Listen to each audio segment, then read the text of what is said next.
Welcome back to another episode of Life After Sunday. All right. Before we get started, What happened, Bob? Okay. So, I'm going to get our coffee from Natural State down here in town. Go get you a cup. It's awesome. So I stop in there and I go in and see the manager, and so she gets our coffee for us, puts it in the carrier for me, and specifically says, watch these carriers. They're a little flimsy, so just be careful with them. And I did the typical man thing. Yeah. I got it.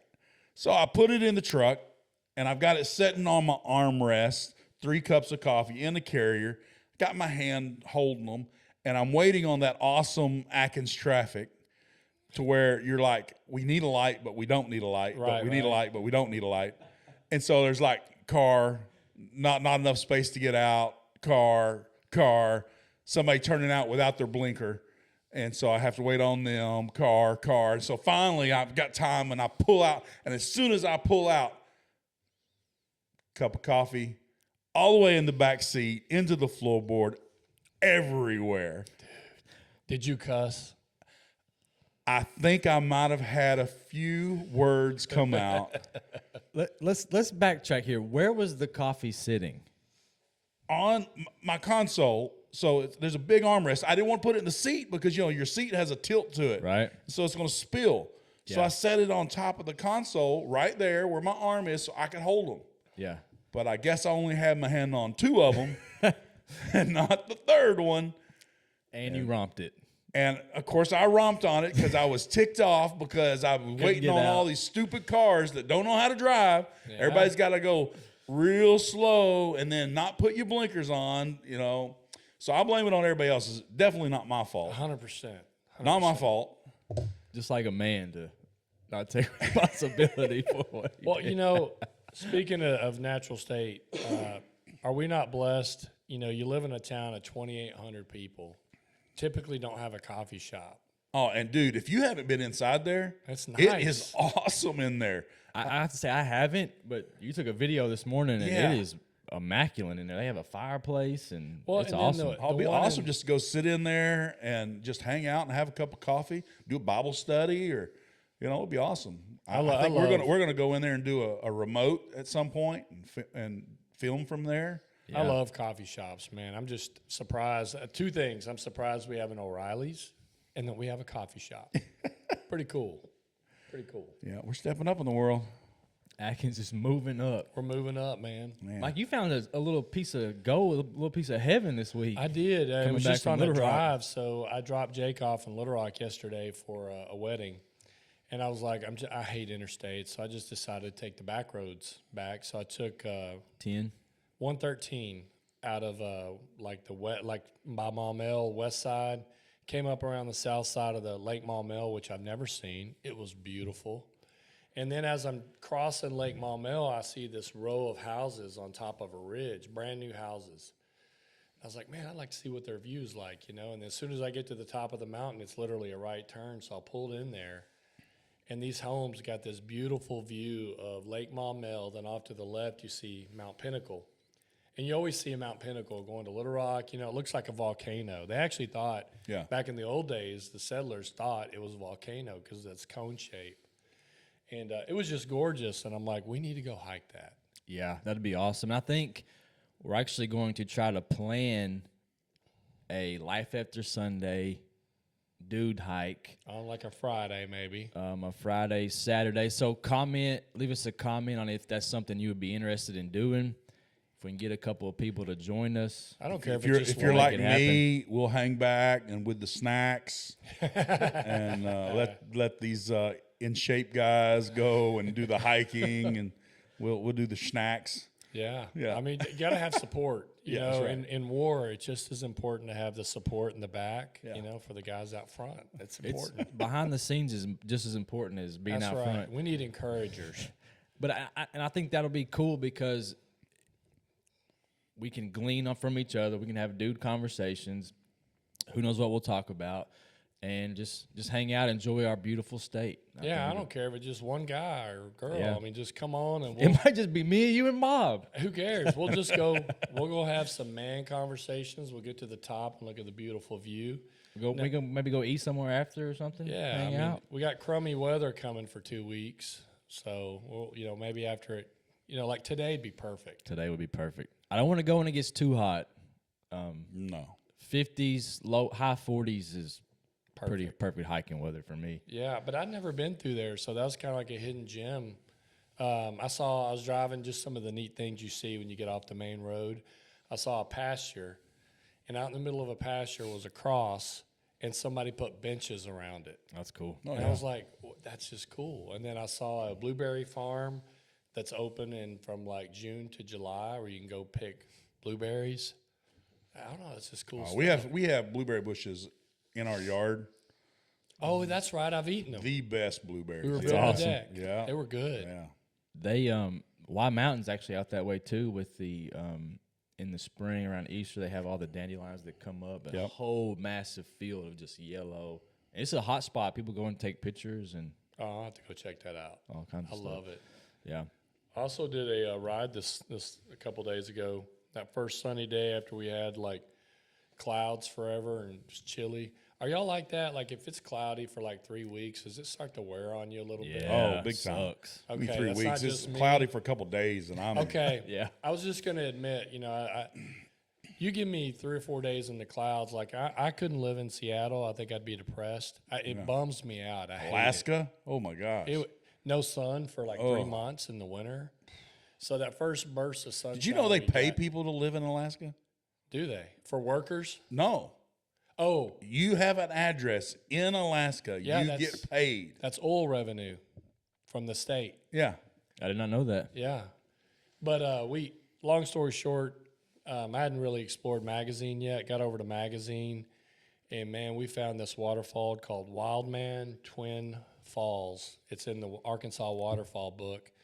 And man, that thing was pumping, and it was beautiful. You had to actually hike down, and to get down to the creek, you had a rope because it was so tight. You had to hold on to it. Somebody put a rope in, which is kind of cool. And just an absolutely beautiful waterfall. So that was a breath of fresh air after the gloomy weather we've been having to get out and get some sun. But I'm just going to tell you, tight spaces and Bob. vertical spaces, no bueno. Yeah. bueno. I'm with you. I mean, no bueno. I mean, come on now. This physique is not made for tight spaces. And not only was it Hey, tight, that's a lot of sexiness right here. Oh, sitting yeah. beside Yeah, me, you no, know what I that's mean? the truth. not only was it tight, but water was leaking out of the rocks Yeah. over the rock. And I There's was a like, ton of, we had a ton of rain, dude. yeah, and it made all the creeks were flowing, the white water was going. It was just, this is the best time of the year, even though there's all the trees are dead outside of the evergreens. Waterfall season. But man, the creeks are running. It's beautiful. I haven't heard running water since March, and to hear it again was just like, wow. Yeah, we did a little hiking that same day, and in northwest Arkansas, and we started out. I mean, you could hear the water running like when you first got on the trail. And my wife, she loves to hike, but like if it's no water running, like if you go walking by a creek the whole time and it's just dry, she's like, I'm out. It's a bummer. It's a bummer, but It's a big it was time bummer. beautiful. Lots of rain. Everything was wet and beautiful. Yeah. It's been a wild, crazy week with New Year's, and Happy New Year, everyone, by the way. And we had the college football playoffs. Some of them, one game got postponed. Like this crazy attack in New Orleans. The driver went erratic, and how many people are dead from that? I think it was like 10 or Yeah, 12. I think it was 11. Yeah, I was crazy. thinking 11. So it was right there in that area. Yeah, it looks like, what's funny is the conspiracy theories that are spinning up. And because also got the Cybertruck blowing up in front of Trump Hotel. It was kind of interesting because I've stayed at the Trump Hotel, and I've also been right there in New Orleans the night before we played Ohio State, Monica and I were out there in that same area, so it's kind of interesting to have been at both places. But you see all this, and I've just seen the conspiracies growing nonstop, man. I mean, getting wild, like, and it is bizarre, like the one in the Cybertruck. Yeah. You've got a Green Beret, current active duty, special forces, and he makes, like, he knows how to build real bombs. And he made an explosive device out of fireworks and gas and some fuel oil. Yeah. And he apparently shot himself in the head with a Desert Eagle 50 caliber, which means the dental records aren't going to be available, which is why they haven't 100% identified him yet. They did it off some tattoos left that they could see partial tattoos that weren't burned. And it's kind of odd, but I think what I've decided, and what are y'all's thoughts on it before I give mine? Like, are you buying into the conspiracy theories, or what are y'all's thoughts before I give mine? On the Las Vegas thing? Well, let's go both, because they're both just all kinds of conspiracies. It's kind of odd. I mean, is it true that they were both vehicles were rented from the same place? Yes. That is true. And that's a common app. And the Turo app is where if you own a vehicle, you can rent it to other Right. people. Okay. So it wasn't like from the same location or Correct. nothing like So that. not- just, it's just the same app. Yeah, it's the same app. And it's funny how dumb people are. I was talking to a friend at work the other day, and he said they're already having people get in their you cars. still work? Huh? You still work? My buddies at work. Oh. They're until they retire, I'll call it work. Okay. They said that somebody had their car stolen on Turo, that this guy had a terrible rental history, and he had rented a car once, brought it back smelling like weed, and then they decided to rent their BMW again to him, and he stole it. They're asking for it. Never, and you know, if you don't have special insurance on those cars, you're making payments on a car that does not exist anymore. That sucks. Right. And so, yeah, so what you were saying, that yeah, they use the same app. Right. But and also too, like you sent a picture, and in the back of that Cybertruck, it looked like something somebody from Pea Ridge put in the back of there. Thank you. Like Yeah. there was like there was a VP racing fuel jug. You could see the VP on the side. They sell that right down here. Yeah, and used mortars from fireworks to make his bomb. What Well, I mean, he was already driving a Cybertruck, so I mean, he was trying to be green. Like, he rented it in Colorado and drove it to Vegas. They said that he had to stop and charge that thing 7 times what? on the just to get there. So I mean, you got to be determined to do this, right? So where did he rent it? From Colorado, Okay. and then he drove Drove to it to Vegas. Vegas.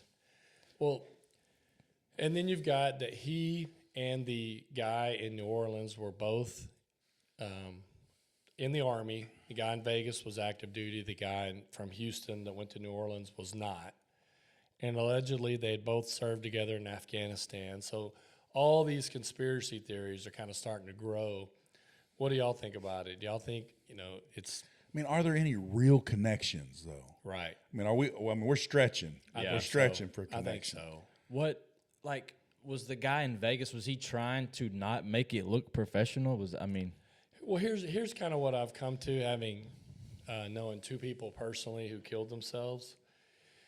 We humans always try to put a rational thought onto every activity, Yeah. but humans, when they go crazy, are not rational. Just like it always kills me when somebody does a major crime, they want a motive. A motive is often what a rational person does. I'm mad about this or that. Yeah, they don't have a rational. thought. It's Sometimes- not rational. 'Cause both guys who I knew who killed themselves showed 0 signs. There was no indication, and you would have bet your paycheck that they would not have done what they did. And so I think in the case of Las Vegas, apparently his wife just dumped him, allegedly cheating on her, and he just lost his crap, and decided to do whatever he did to make a statement, or go in front of Trump Tower or whatever.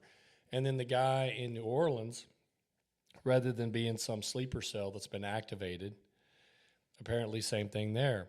Loser. And you'll see that a lot with lone wolf terrorists. they're losers in life. Complete losers. Yeah. And what they'll do is, all right, well, I'm going to do this for Allah. And I read the Quran, and I read the part that says, if I take out the infidels, I'm going to get 16 virgins. So he goes and plants an ISIS flag, probably has nothing to do with ISIS, but wants to make a statement. And he tries to go out and make a name for himself on his way out. He doesn't look like part of a sleeper cell. It looks like a loser who's no different than a mass shooter, Right. trying to go out and make an impression. On a lighter note, his crazy act postponed the Sugar Bowl one day, Yeah. and it was eventually played the next day. How mad do you think those people were, though, that had tickets Oh, or had, fuming. Blows up your stayed the night there, and now, I mean, it blows their whole plans up. What they got, like they can't even make the game now. A lot of people are probably like, oh, I gotta be back tomorrow. I'm supposed to be traveling. I got to work Friday or whatever. Yeah, That's brutal. It is brutal. Hey, and now you got a day to waste in a city that just had a terrorist attack.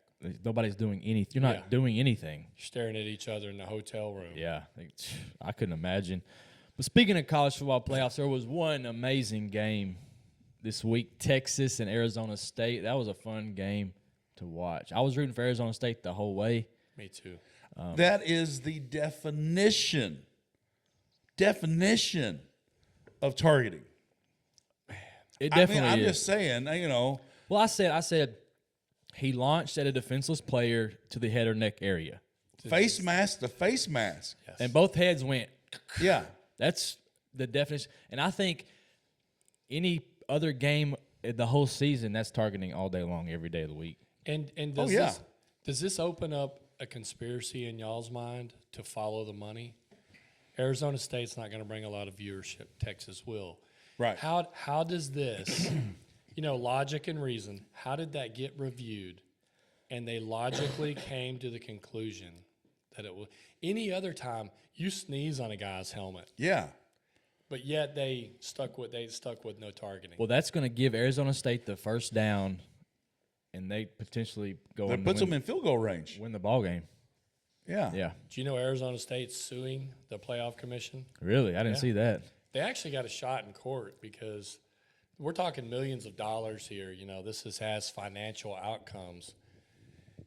To have such a clear cut, this isn't a judgment call. You have video. Yeah, and slow that was my motion. thing.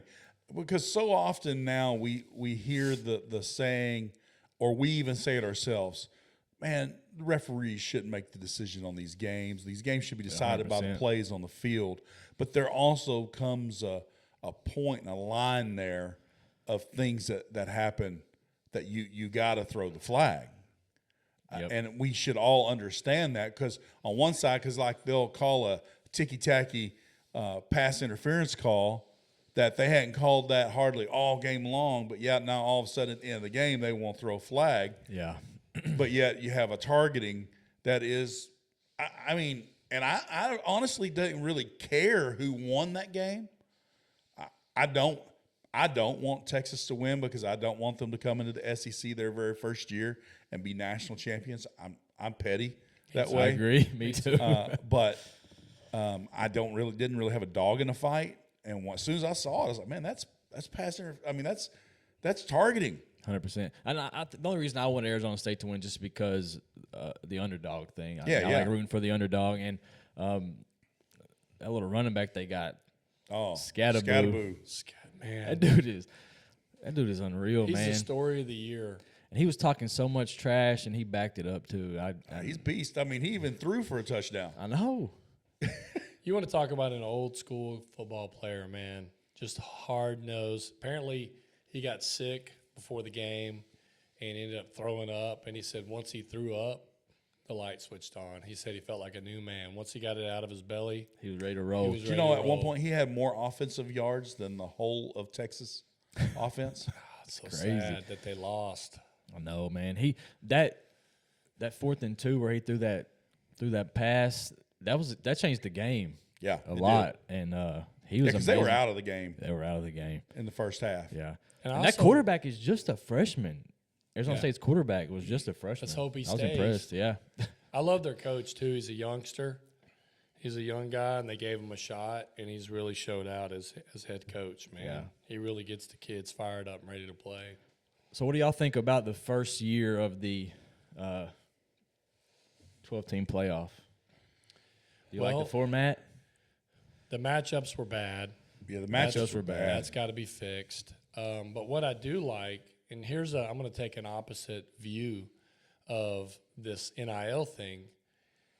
Maybe because of NIL, the Blue Bloods, Alabama, Georgia, LSU, maybe they're getting knocked off now because everybody can pay their players. Right. No, that's what we were talking about just yesterday. I mean, they kind of leveled the playing field in a way that, because typically your top 5-star recruits come from the South. Yeah. And typically those players stay in the South, in those schools, in their areas, because they want to play for that, because it's just been ingrained in them. But money talks, baby. Money now it does for sure. And so now you're getting players that are going places that they normally wouldn't have went because they're getting paid. Yeah. Money and opportunity. Yeah. I'm not good enough to start for Georgia as linebacker, but I come to Arkansas and I'm a stud. That's happened. And what's the Alabama guy we had last year? Yeah, I forgot his name. Didn't start for Alabama, came to us and was a beast. I don't. You saw it in the first games of the playoffs too, but on the opposite side of that, the teams were just so unevenly matched. They were unevenly matched, And- man. Like last night, Duke looked like a high school team against Ole Miss. Yeah, And then last freaking year Oregon got curb stomped. Boy, I didn't expect that honestly. But Ohio State should have won the first time they played too, but they only lost by 1 point. But I did not. I thought that was going to be a good game. I just think not every conference champion needs to be in the playoff, much less get a bye. Because if you look right now, the 4 teams left, no team won their conference championship, and none of the teams got the bye. Yep. Funny how that is. I think that the extra time off hurts a lot of the teams. I agree. Yeah, I mean, Arkansas usually isn't very good after some time off, and it takes a special coach to get your kids ready to play after time off. And Ohio State has obviously found the elixir, because if they can keep that going, Yeah, they'll be national championship. boy, they're easy natties. Oh, I can't stand them. Me either. But boy, it was I had a great to- buddy. His wife owns the salon my wife works at, and they were over New Year's Day. We were watching the game, and he was pulling for Ohio State so they would keep their coach, because Ohio State fans want their coach gone. Yes. So he was like doing this reverse psychology stuff. My neighbor down my I was street like, flies good an night. Ohio State flag. They just moved there just a few years ago. We should go down spray front of paint us. I really want to sneak down there and turn that thing upside down. Well, does that make you feel better about Arkansas? The way we complain about Pittman. And here's Ohio State, best team in the country, on their way to playing in the big game. And their fans want to fire him I know. because they lose to Michigan. Yep. We're so got- in. This Y'all are society. petty, We're so in petty. the moment, man. Yeah, we're so you just looking right here. I would love to be in Ohio State situation, wouldn't you? Oh, me too. With Sam Pittman and all, I'll be. I'd be all in. I love Pittman. He's awesome. Me too. Got Bobby Petrino. That's right. That's Them two right. together. Let's go. So now that we're in 2025, I wanted to take some time and review me and Mike. I don't know if you've ever listened to Undaunted Life, Kyle Thompson's podcast. He does this thing. It's the How Not to Be a Crappy Man list. And so I wanted to review that for the start of this year. And it's crazy when I start looking at the list. We cover a lot of the things throughout the year. I think it'll be good to run through them again for the listeners and for the ones that it's good to have a friendly reminder of how not to be a crappy man. Well, Lord knows we need it all the time. I think we're naturally inclined to be a crappy man. Yeah, well, like you said, our steering wheel's always turned to the ditch. Yeah, constantly. You have to work to straighten it up. How to keep your truck on the road, Yeah, a.k.a. how not to be a crappy man. exactly. Yeah. First thing on the list, we talked about it recently. Make a gratitude list. I think that's an awesome way to start the year. If you're feeling crummy, you're feeling crappy, you're feeling woe is me, nobody likes me, nobody this or that, make a gratitude list. I think that's huge. Yeah, little You know, things. me and my wife just did it just yesterday, in the fact that we had a situation and we were complaining about a situation to each other, complaining, and then I said, you know what? Let's flip the script on this, and let's talk about the things though that we like about it. And so we started sharing with each other some things, some positives. Yeah. Because, you know, if you sit there and mully grub and talk the bad the whole time, it just kind of sinks your shoulders down even more. You know, it's Well, kind of and like, ugh. And it feeds on itself. Yeah. Then it starts going to other things. You know, you start to complain about everything, you know, so Those gripes it's like yeast. it is. And it eats up all the sugar. That's Exactly right. It's a good You know, example. It's a poison. Yeah. It really is. So make a gratitude list number 2, and we just talked about it last week, but we're going to talk about it again. Bob's favorite: do not be late. Don't be late. If you think you're more important than everybody else, I guess you can be late. Yeah. But that's what you're saying. That's what you tell me when you tell me to be somewhere at a certain time, to meet you there, and then you don't meet me there at that time, and you show up late, and you're all flippant about it. It's like, oh, you know, I just got caught up a little bit. Well, what you said was that I wasn't important. Well, and 100%. it's funny. We had a guy at work, you know, and who was always late, and he was a popular guy.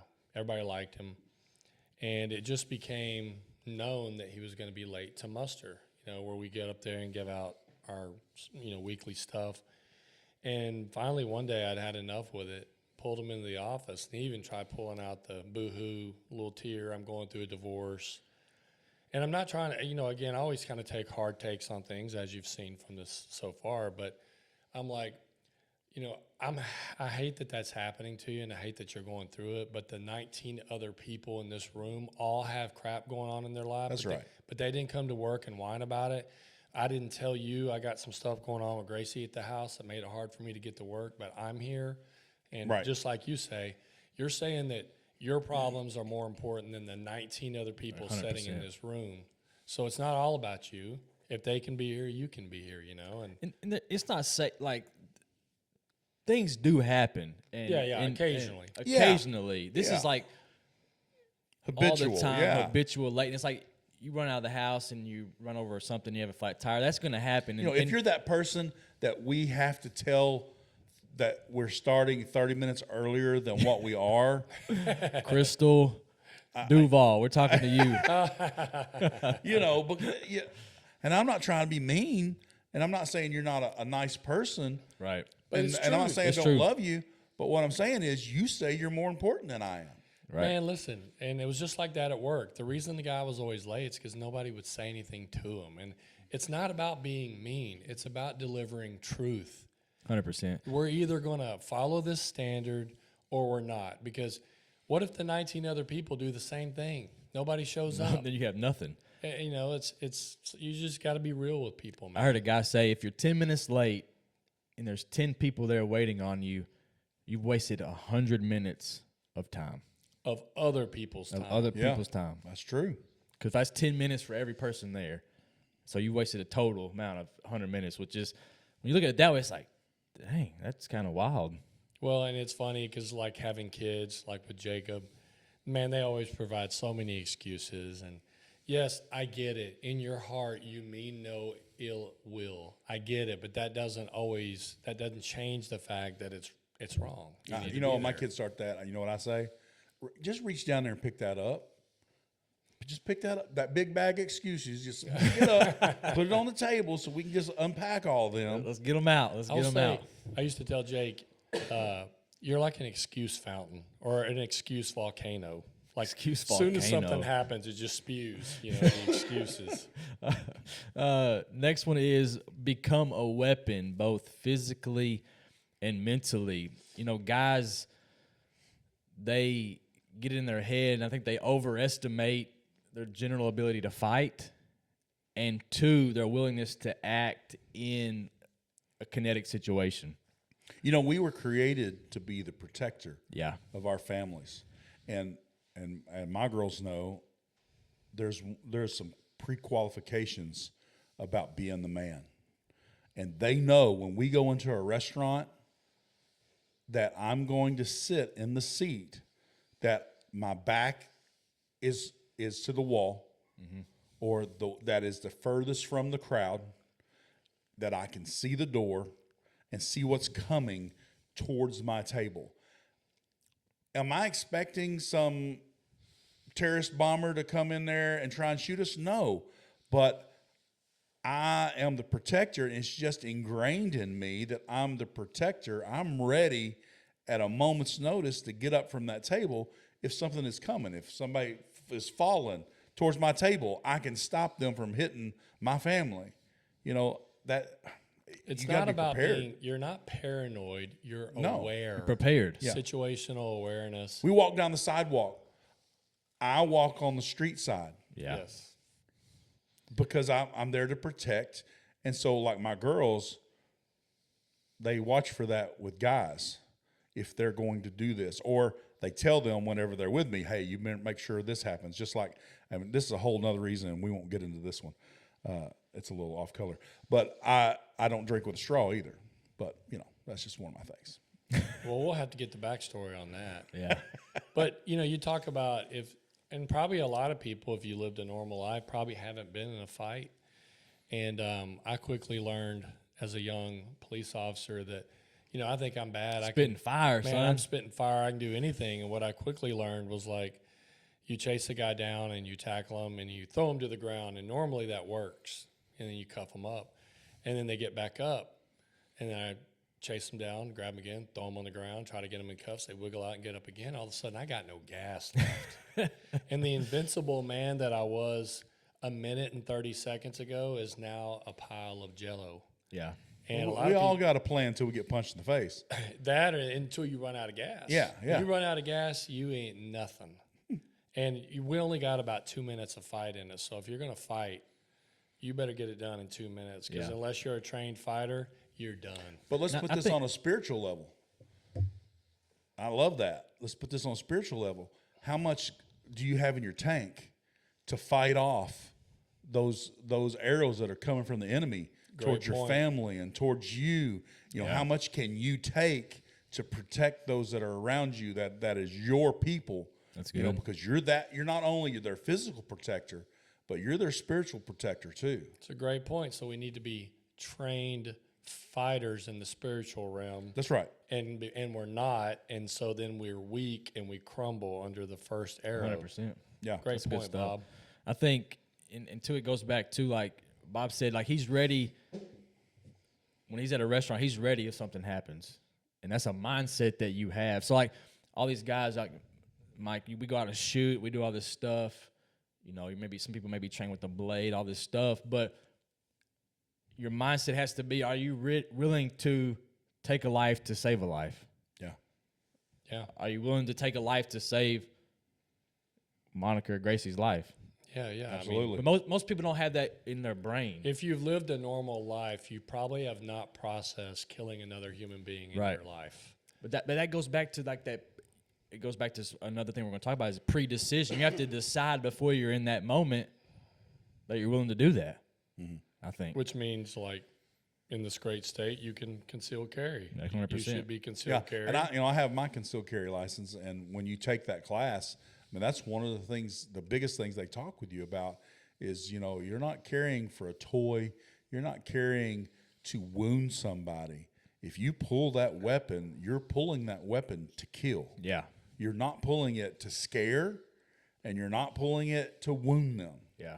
Well, one of the things that they teach in law enforcement is, and it's probably a legal thing, is that you don't shoot to kill, you shoot until the threat is stopped, which translated, they're most likely going to die. Right. You keep shooting until the threat is down. Well, what our instructor told us was, you know, one thing you need to think about is if you wound somebody, then they come back and sue you, and Yes. once in It's that happened. realm of the court, you'll lose. Especially if you live in a liberal city, Yeah. you Yeah. will lose. You will.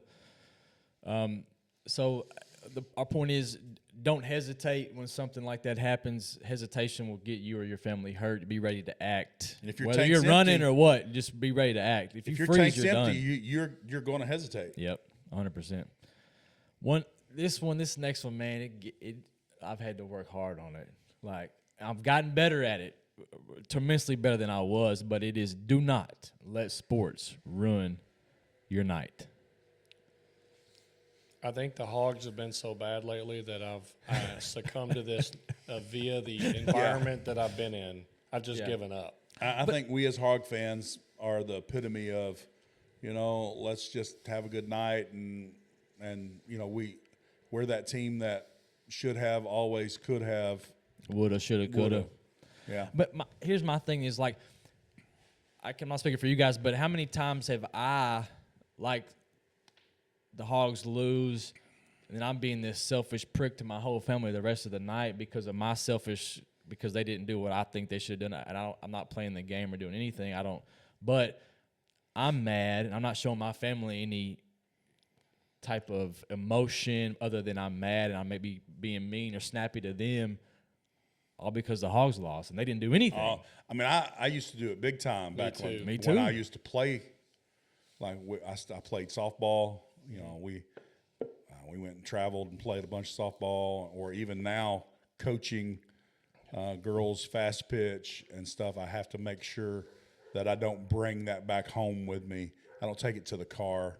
We talk about things, but yet I got to learn how to let some of that go so that I don't ruin everybody's night because we lost. Right. I used to do it really bad. Me too. It man. ruined my whole weekend. Now I just don't care anymore. Well, like, now I've got it down to, like, used to, like, if we played 11 o'clock, the whole day was ruined. But, like, now Absolutely. it's like, if we played 11, I'm down to maybe 5 or 10 minutes. And then I'm over it. And two, like the Missouri game, I said I'm not going to get emotionally invested, and then we got close, like we were going to do it. Yeah. And I let myself get excited. Because when I say I'm not emotionally invested, that means no more when we score, I'm going crazy. Yeah, the whole neighborhood hears me. Yeah. And I found myself getting to that point where I was getting Yeah. excited. Then when they lost, I'm like, oh, well. But I think this can go both ways, too. Like you're saying, like, don't get over the top the other way. Yeah. And you won't go over the top the other way, I think. Don't get Yeah. too high. The fact It's is, tough, though. it takes the fun out of sports, though, when you can't have the super highs and super lows. And if That's we true. we had a better team, maybe we wouldn't, Yeah.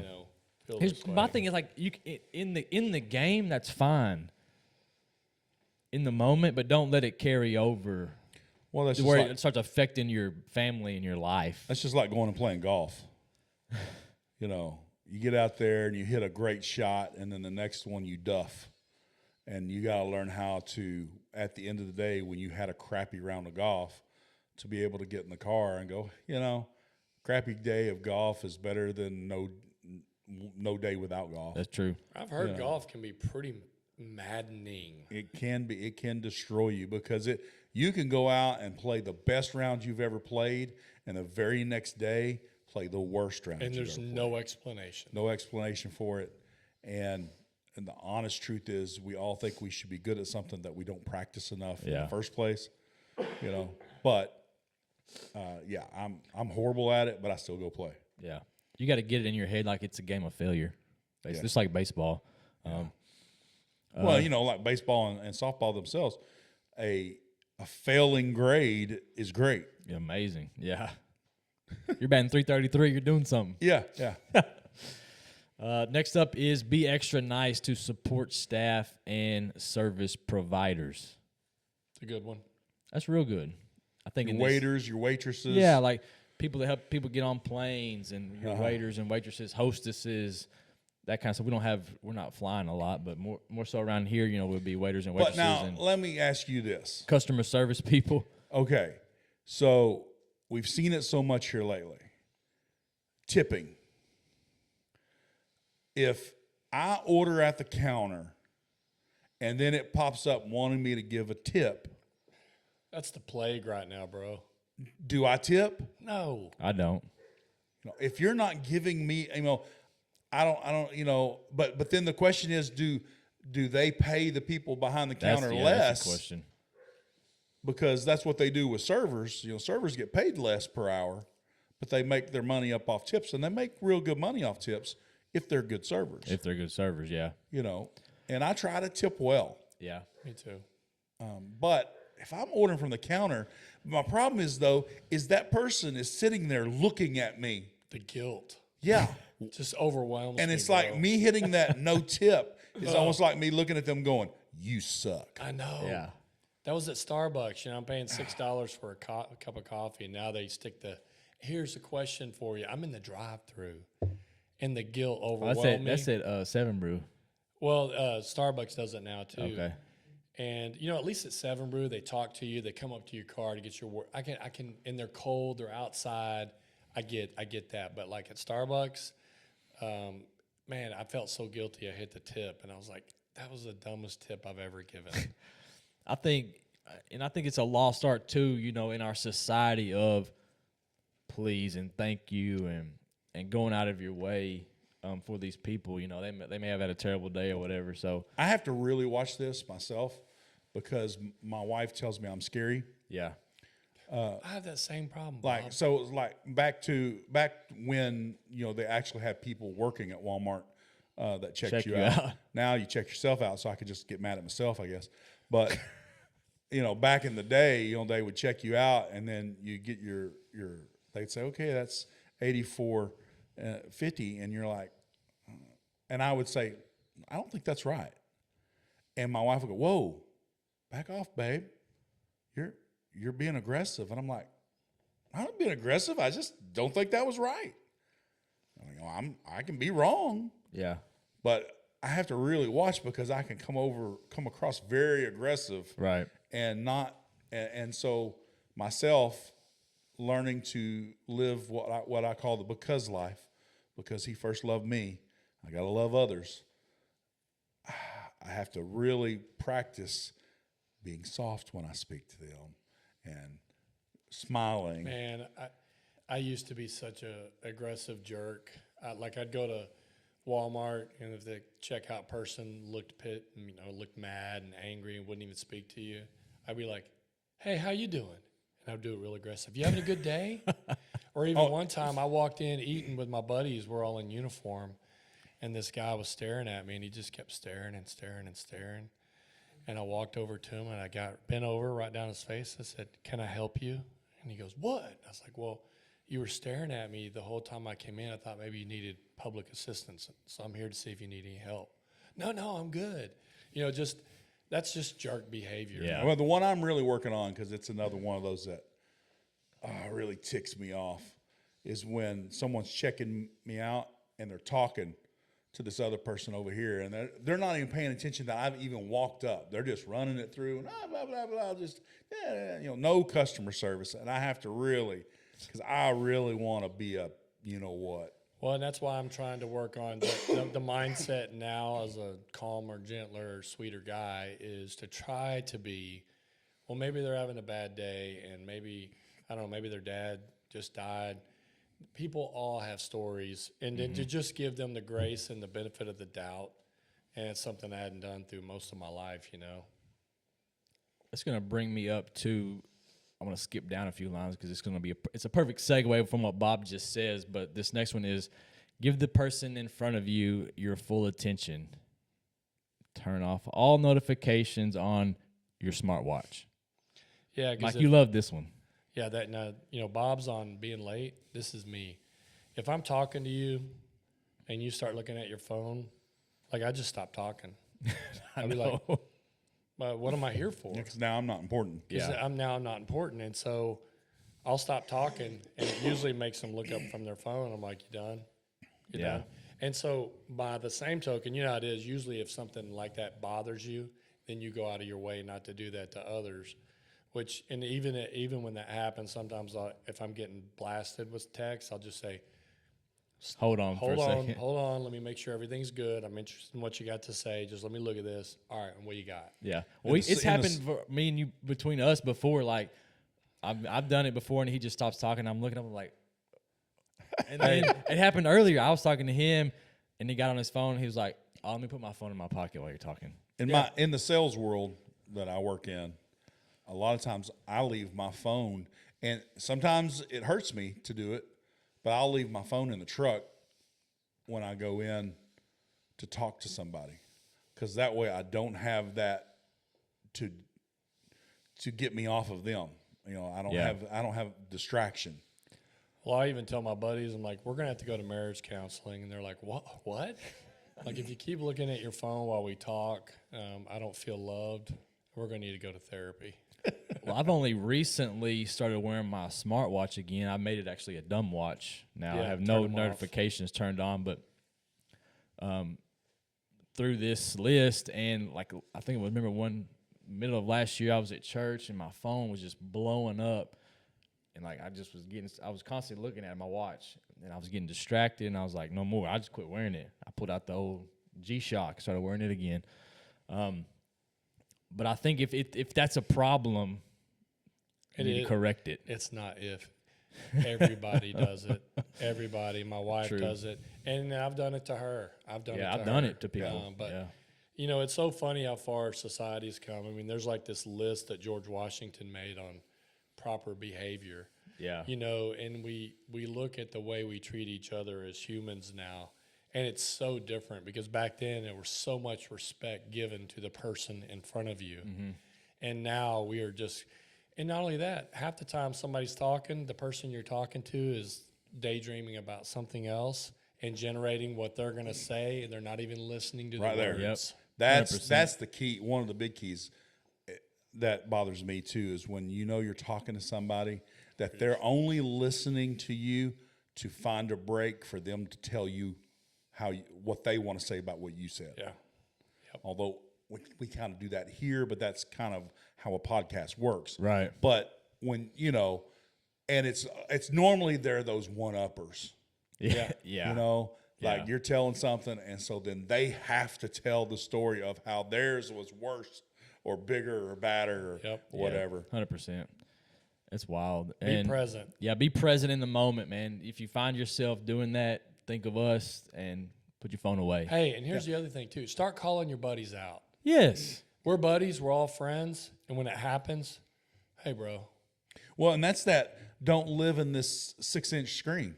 100%. Because like I even like when we went to all these concerts, you know, here a couple weeks ago, I don't have a whole lot of videos. I shot just very few little short segments of videos. But even when I'm shooting the video, I don't even look at the phone. I'm looking at what's going on because I don't want to live through that phone. Yeah. I'm not experiencing the moment if I'm watching it through a phone. Right. And we live through this 6-inch screen so bad that we can't even have a real moment in life. We miss it because we're trying to make a better moment. You're right. Well, look, like if you watch anybody watch like the ball drop or anything anywhere, you look on the TV that's panning through the crowd, and everybody's like, yeah. Well, even everybody. Like, when I go to an air show, sometimes I love taking photographs of them and looking at them in detail later. Sometimes I get frustrated because I'm literally watching this amazing thing in the sky through literally a telescopic lens. Yeah. And I'm like, this one I'm going to in Branson, I think I'm just going to leave the You know what I've decided? No photos. And one of the decisions I've made is like when I'm in big crowds like that there are enough people taking video that I can find that video that I'm looking for later. I don't have to film it. Right. That's true. That's a good point. Next up is no porn or jerking off. Oh, snap. He went there. Oh, snap. Wow. Why is it awkward? That got awkward real fast, didn't it? But it's true, man. Like, no porn, man. Don't watch porn. Don't jerk off, man. It makes you a terrible person. The truth is, porn makes the opposite sex not loved, but they become just a piece of meat. 100%. There is no doubt. They feed a desire. There is no doubt in my mind that porn is of a evil. When we talk about fighting the spiritual realm, there is no doubt in my mind that porn is of the evil realm, and that if you allow that into your heart, and I've talked to many guys about it, that it infects your heart. It infects, you'll notice that you're more aggressive when you're driving post-event. You'll notice that your irritation with your wife is up. That's in a lot of people, because I think deep down in the core soul of your body, you know it's wrong and you feel like a dirty piece of crap. Yeah. And it shows itself through your behavior. Yeah, I know. I battled porn my whole life, and and I have a buddy that's recently been quit watching porn, and it was the same thing with me. And he told me, he said, man, he said, when I was trying to stop and I would slip up, he said I could physically feel, not because of God, but from my decision to do that and the pure evil of it, my relationship with God would separate. Oh, the Holy Spirit, I believe this. The Holy Spirit cannot occupy your heart in the same moment, or even, I think, time frame that you've allowed porn into your heart. I 100% believe Yeah, it. and it happened to me the same thing when I was trying to quit and I would slip up. You could feel the separation. You can feel It's the like separation. just tangible. on the worldly level, it gives unreal expectations also. Yeah. I mean, it just really does. It does. You're watching this porn, and you're watching these things happen that no human person without assistance or cut screens or something can actually do. And you have these expectations now that this is the way that sex works. Yeah. This hour long of never reaching satisfaction, all the way through. And the not truth is, reality. I mean, we're talking 5 minutes, baby. It's so true, and I hate it for the youngsters of today. And if you can't, I'm gonna say it. If you can't get her there fast, then you got a problem in the first place. Maybe then you need some sexual therapy. Yeah. Well, I've heard it. I've had people come to me and say, look, I've had this porn-inflicted ED. I can't get it up. Yeah. And, like, it's affecting their marriage now because the wife's, like, it's going on for a year. And, like, the wife's having to hold the screen above her head so her husband – Well, you're in a bad place. You're in there. a bad spot, Jack, when you're there. Yeah, and I hate it for, like, our kids. This stuff is so prevalent. Dude, you can't even watch a dadgum shampoo commercial without it being borderline softcore pornography. Yep. And I think it's the number one spiritual arrow that the devil uses to destroy men and marriages. 100%. And when you destroy men and marriages, you destroy the church. When you destroy the church, you're destroying the whole thing. The whole 100%. thing crumbles. I want to give you a practical tip, men, on how to stop watching porn. Every time you have the thought, I want you to memorize 2 Corinthians 10:5. That is, we are destroying arguments and all arrogance raised against the knowledge of God. We are taking every thought captive to the obedience of Christ. Memorize it in multiple versions if you have to. Memorize it in the Italian, the Greek, whatever. And what that's going to do is rewire your brain when you think about that thought. Shut it down. To activate on that, you're going to think of spiritual things. And it may take a while, but start the practice of rewiring your brain. And also be aware that when you get into situations, boredom, Yeah. that can allow, where you can begin to stumble. In that moment of boredom, get up and go do something, Yeah. Just never give up. That's the thing. Never give up. Never give up. Next, think black and white, no gray area. Think absolute truth. You got thoughts on that? Okay. That's a tough one. That's Kind of tough. goes back to lying to yourself. Like We all do. have gray area. And It's kind of like you were saying, Chris, the pre-decision. Yeah. So, like, you know, with your daughter, explaining to her ahead of time to not engage in this by not getting in the situation. Make that decision ahead of time. Yeah, like if you're waiting to make the decision in the moment of, like, my daughter, if you're in the backseat with a boy and you haven't already decided that you're not going to do anything, you will fail in the moment. But it's scientifically proven for young people, okay? Until they're, I think, early 20s, that frontal lobe, It's like 22 or 3. yeah, it doesn't is turn not back on. fully developed Yeah. in decision making. Making those split second decisions, it's just not there. Well, like for example, you will lie to yourself. You'll be like, "We're just going out here to talk." Mm-hmm. Oh, we're just gonna mess around. The brain is lying, you know, and just sitting there lying, and all of a sudden you're on the X, and that moment occurs, and then you end up making a bad choice. Yeah. Because you've lied to yourself in the previous 6 chances to get off that road. Right. So that's something to think about ahead of time. And the only way you can get there on any of this is the absolute truth. Stop BSing yourself, man.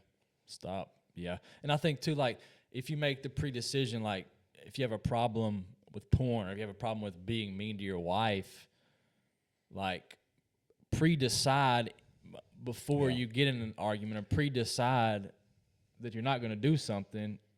Well, like, for example, New Year's Eve, I didn't want to get drunk. Yeah. I wanted to have some beers and drinks with my friends, have a good time, and that happened. I did not get drunk. I didn't feel like crap the next day.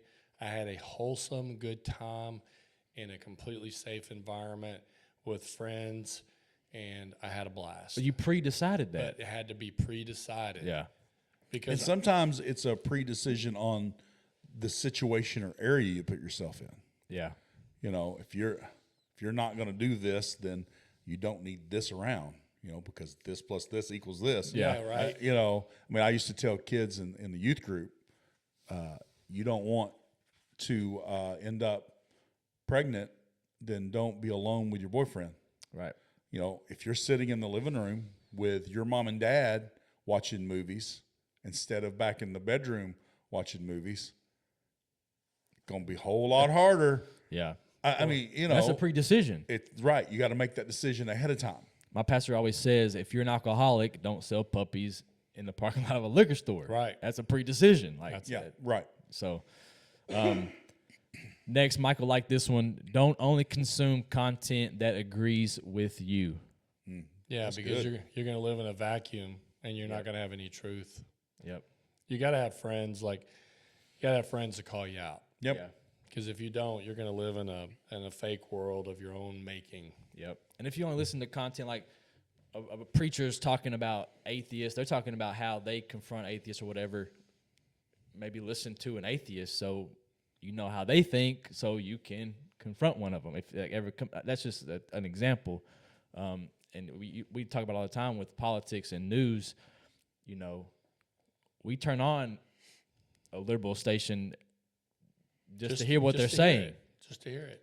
Yeah. I've turned on a liberal talk radio on a long drive one day just to listen to their vacuum that they live in. Yeah. And to hear them talk, it felt like they were on another planet, like they didn't even match reality. Right. But it broadens It does. You got to be Your- willing to your knowledge and your be challenged, your own Yeah. thoughts on things, be challenged. Yeah, you'll never grow if you don't challenge yourself. And 100%. but we say that it is hard to do. It is. It is is. very hard to do. very hard. Next, when it comes to your family, think of yourself last. Absolutely. Also hard to do. Also very hard to do. Can be. But again, that comes with being the head of your household. Yeah. You're not, you know, you're not in the throne of authority. Yeah. You know, you're in that seat of servant Yeah. to your family. Yeah. You know, true leaders are servants. Yep.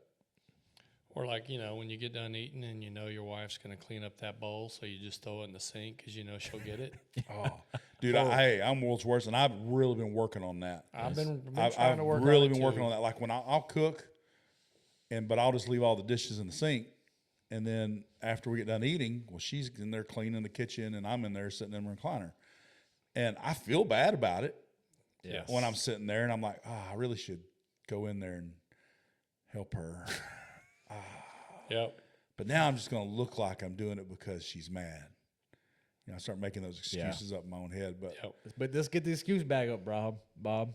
Put it on the table. yeah. But yeah. You got to call yourself out, man. Yep. Same thing, man. I other night I walked in the kitchen and all the dishes were there, and I was like, I just wanted to come in here to get a glass of water, and I want to go sit back down. And because we've been talking about this, I actively thought about it, and I stopped myself and did everything. Yeah. But trust me, I don't do that all the time. But No. well, but the point is we're working on it. But working on it. I'm doing the same thing. Yeah. The dishes are one of those things that I'm the world's really worst too. working Like I'll eat a bowl of ice cream or cereal in the middle of late at night before I go to bed. I'll go leave it in the sink. The cereal hardens on the side. Wife come in the next day. She's like basically getting a scraper to get the cereal off or whatever. And yet, if my son did that, I'd say, Jake, who did you think was going to come clean this up? Was there a fairy that was going to drop in and clean this crap up in the sink? And yet here we are 5 minutes later doing the same thing. it was literally taking me 5 seconds to rinse the 5 bowl seconds, out that's and right. put it in the dishwasher. And that's my thing too, is like, I mean, I'm setting it in the sink So pathetic. that isn't it? is 6 inches from the dishwasher that is empty. Right? I know, it's so pathetic. It is. It Human is. psychology is so interesting to Bad, me. dude. Next up, do incredibly difficult physical things that constantly check your ego and your limits. Red line at least once a week. It's hard to do. I need to start that. It's hard to do. I've let myself become sedentary. Yeah. However you say that word.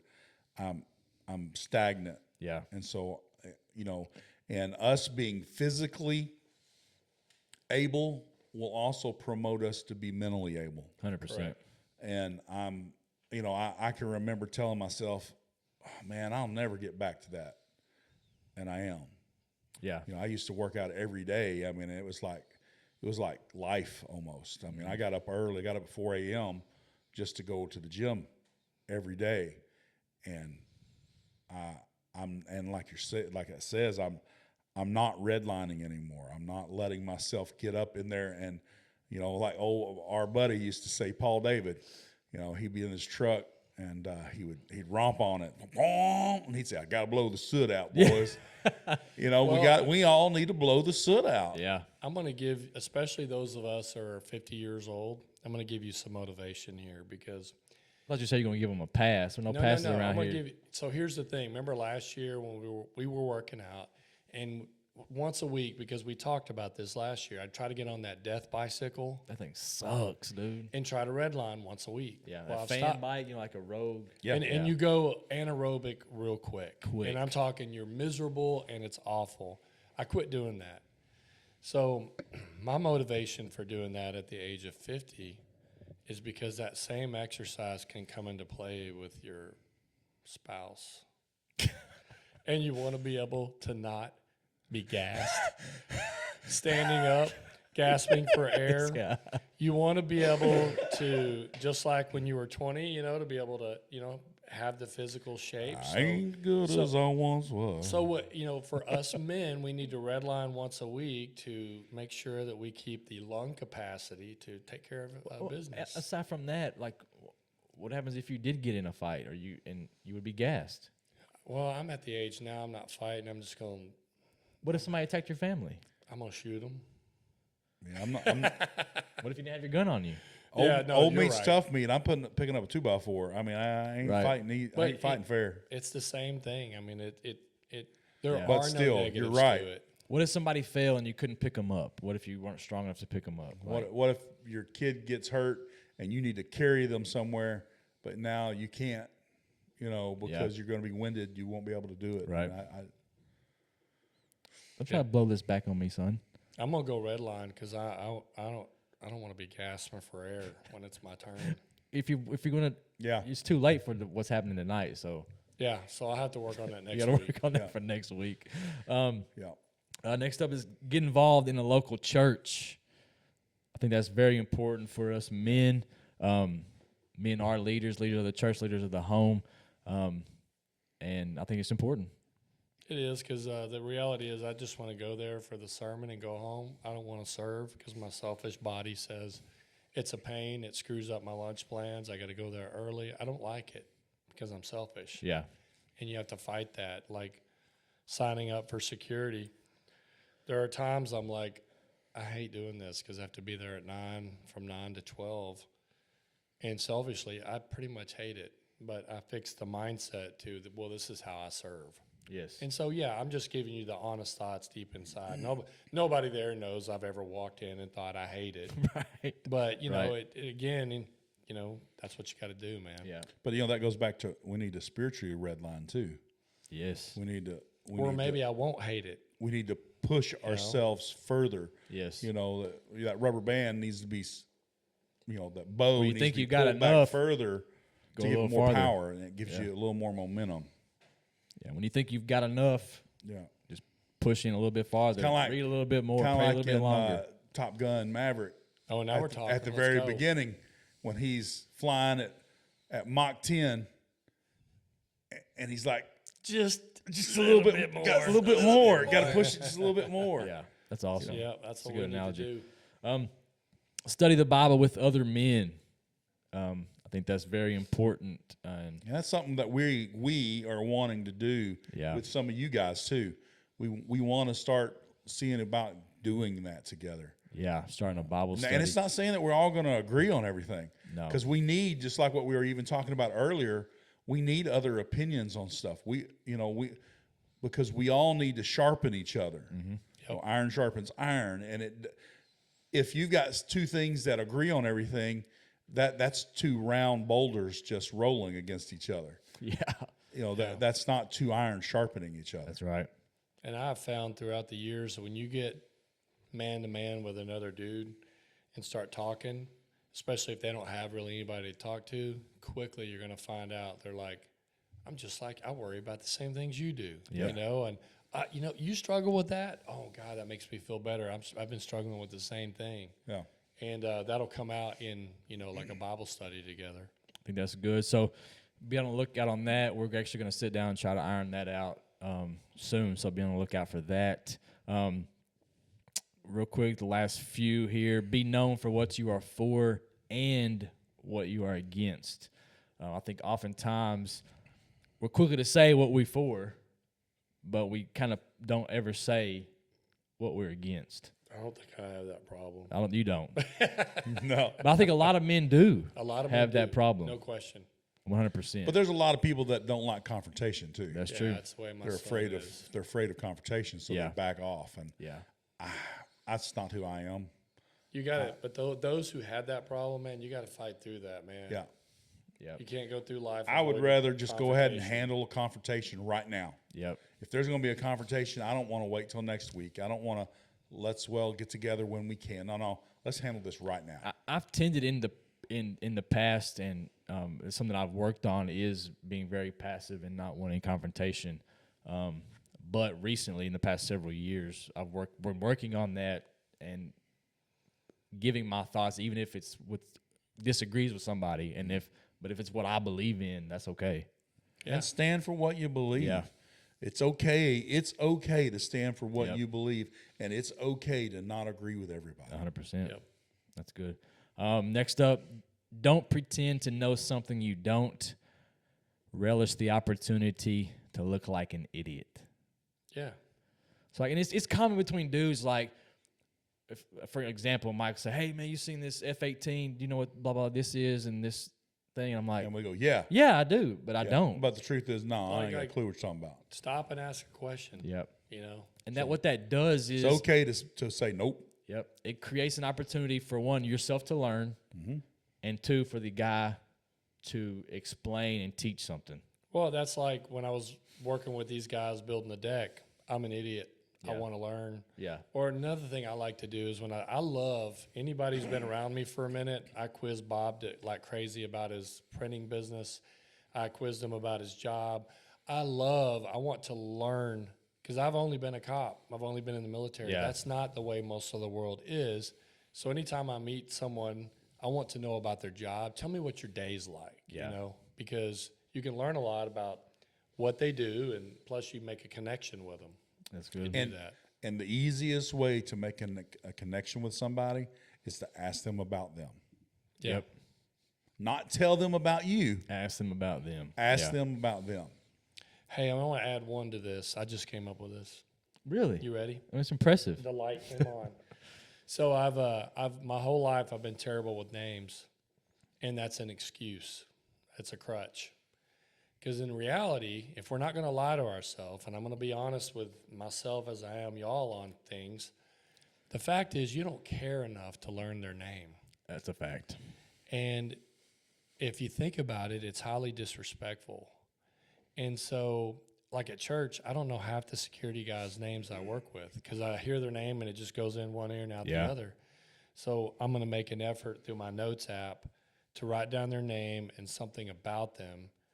Because the other day I finally, you know, for 50 years, I've lied to myself and said, well, and Jake does the same thing. I'm just bad with names. And I really just boiled it down. No, you're just too lazy and disrespectful to learn their name. Right. In sales, I've always been taught that if you shake their hand and ask their name, the name drops with the hand.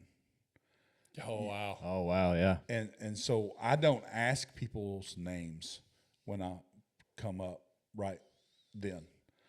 I build something about them, and then I say, you know what?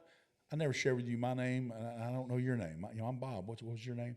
So now I've got something to reference that name back to within my mind. That's good. And some people do it real easy, real quick. And I'm still not good at it. I'm not good at it, but I'm going to actively work on That's that. good. And I will with you because I am terrible at names. I mean, and if we're honest, isn't that what it is? That is what it is. We don't care. We don't care. It's not, but not being mean. It whatever. It's true. Yeah.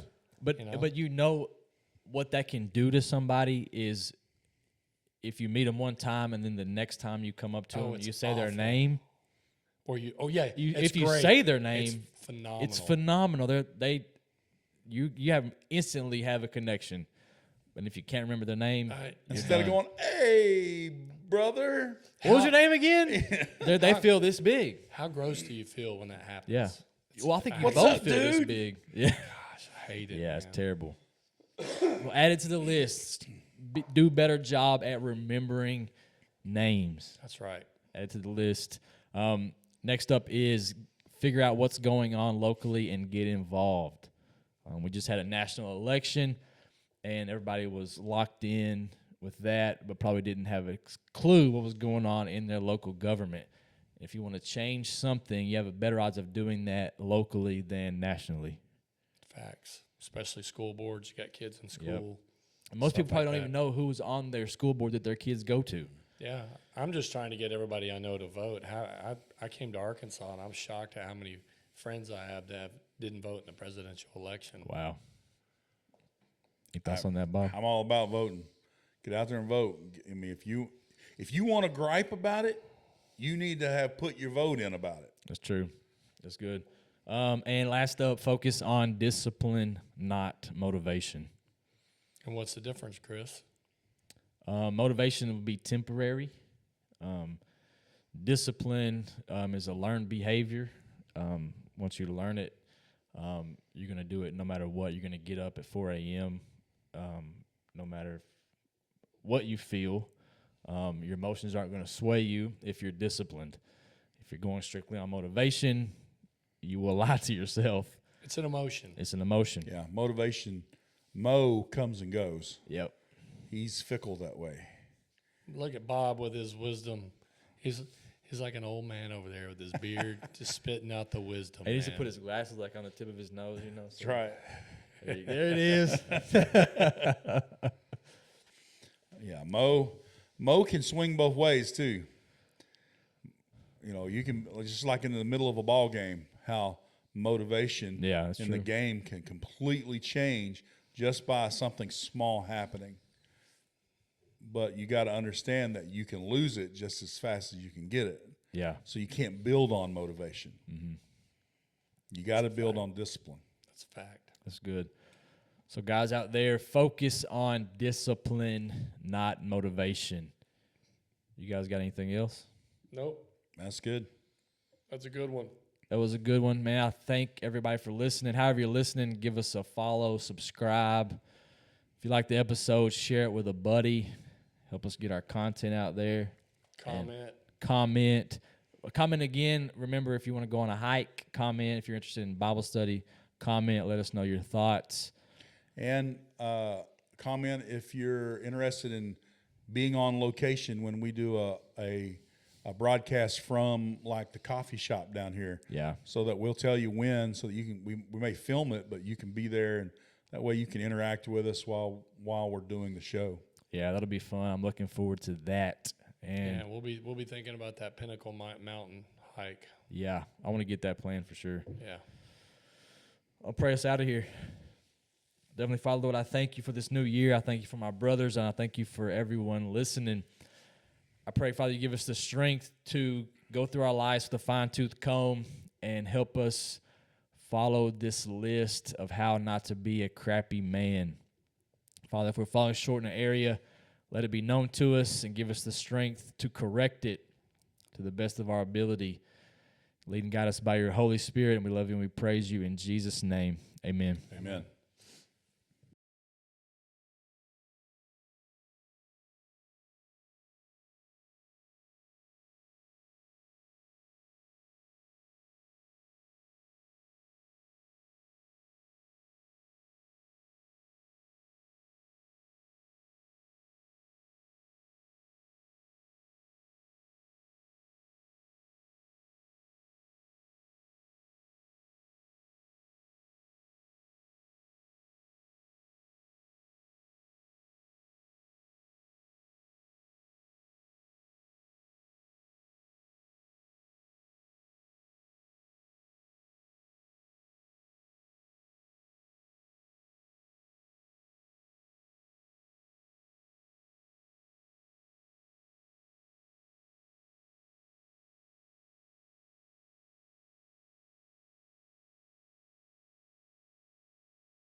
Thank you for listening to the Life After Sunday podcast.